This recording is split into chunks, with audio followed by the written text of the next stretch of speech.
Here's how to scrape a provider details from Temu with no coding knowledge. For this, we'll need the Temu scraper from nifty.codes. Link will be in the description.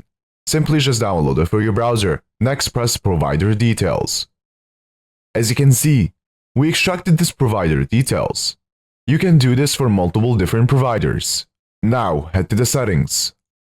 Then press on stored data. In here, you can find all the data you scraped. You can specify some data to delete or move to export. Now, to customize this, press on customize. Then press on provider details.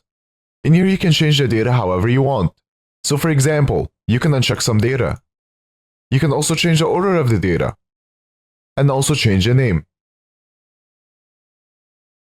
And also add the criteria to only scrape the products you are looking for. Once you're done, press save. You can also find more features in the add-on section. Now, to export this, press add to export list. Then press export.